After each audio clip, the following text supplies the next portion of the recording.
The birth of the United States of America began with a remarkable group of pioneers who risked their lives for the possibility of a better life abroad.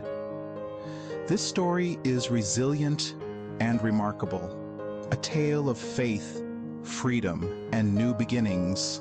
It's the story of the Pilgrims, a group of English Puritans who bravely set out across the Atlantic Ocean, seeking a life where they could worship freely and live by their beliefs. In the early 17th century, these pilgrims faced harsh religious persecution in England. As separatists, they found the practices of the Church of England incompatible with their Puritan beliefs, leading to their initial move to the Netherlands.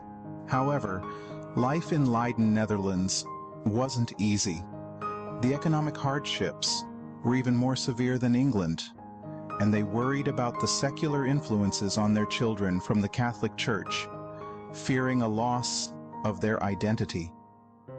Driven by these challenges, in 1619, a decision was made to leave Europe with the seafaring balladeers who sang in the streets, singing voyages to New England as people sold all their possessions to leave the country with them, being promised a newly settled land overflowing with abundance. It was a secret portal of faith that called these adventurous people onward to the American continent. Motivated by the promise of establishing a community rooted in their Christian values, hundreds of early pilgrims embarked on the Mayflower, aiming for what was then to be called Virginia in North America. This journey was not just about escaping persecution, but about creating a society that aligned with their vision of the world. Taxation and excessive debt accumulation pushed these people to the fringes of society. At this time, less than 5% of the world had any type of literacy. Faith was the only understanding that many held. Upon arrival, they established the Plymouth Colony, one of the first successful European settlements in North America. But they were far from the first Europeans here. Since the early 16th century, over 100 years prior, fishermen and fur traders from various European nations had been setting up seasonal settlements along the coast. These settlements were providing luxurious tanned hides of game to wealthy Europeans at an expensive cost. The Pilgrims' arrival was part of a larger wave of relocation-related emigration that saw many from England selling their lands and venturing to the New World, driven by economic opportunity as well as religious freedom. The early years were grueling. Only the most adventurous and burdened people would have dared this trip. Many were criminals without house or home, as well as those who were so indebted that they could risk public flogging for lack of payment. This wilderness was the only way to escape the tyrannical, business-driven atmosphere of England. The Pilgrims faced brutal winters, scarce food supplies, and complex relations with the indigenous peoples. Over 75% of the British population of Virginia were indentured servants who were contracted to work plots of land for wealthy French, Spanish, Dutch, and Native Americans without compensation for 7 years until freed by European hierarchical lords. Then, they would attempt to gain land and business opportunity in the region. Eventually, the waves of former peasants became formidable business people, such as the Jewish, Irish, and Italian immigrants to America had become nearly 300 years after the Puritan Pilgrims. Their efforts were bolstered by the arrival of more ships carrying people deemed of special use and quality, which gradually shaped the colony outposts into thriving commercial efforts. People were being put to work, and ships brought them from the north and south. Early indentured servants and foreign workers without contract, paid and unpaid, joined the Puritan Pilgrims as additional labor.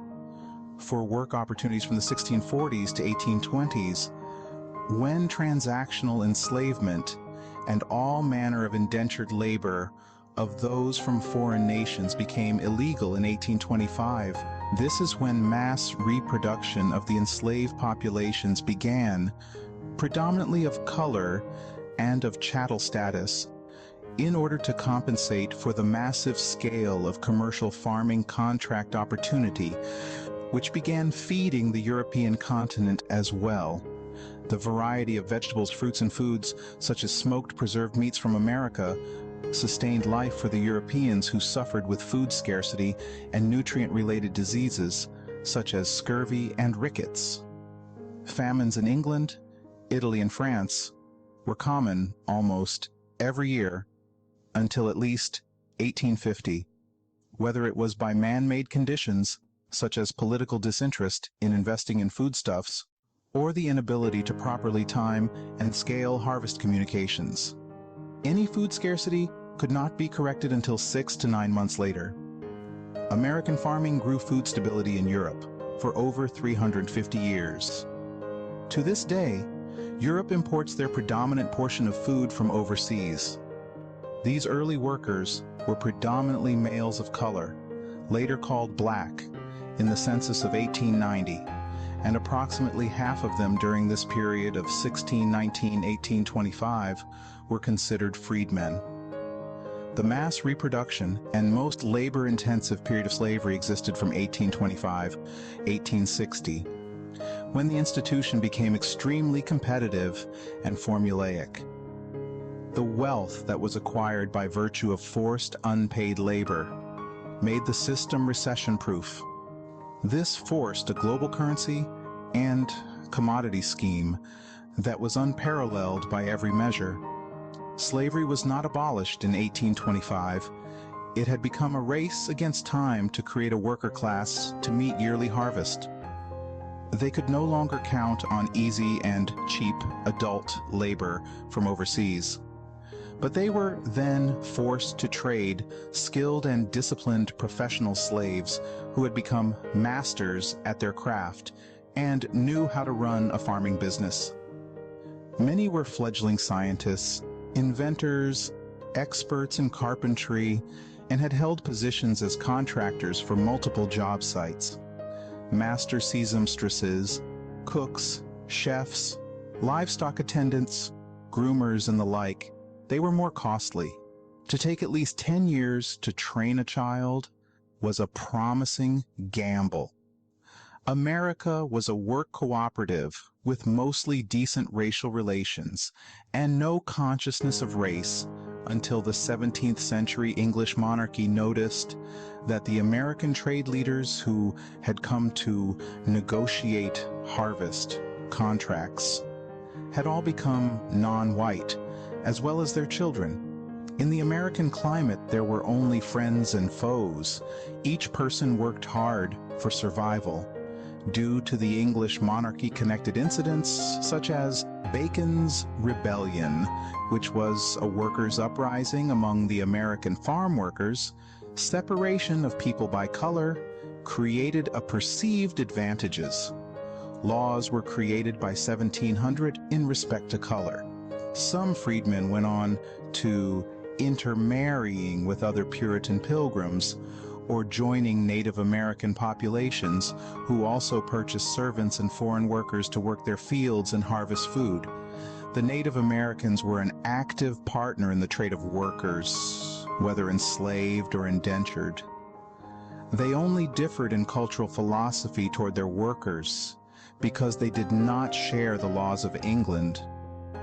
The Native Americans also taught the Puritan pilgrim settlers how to harvest and grow food.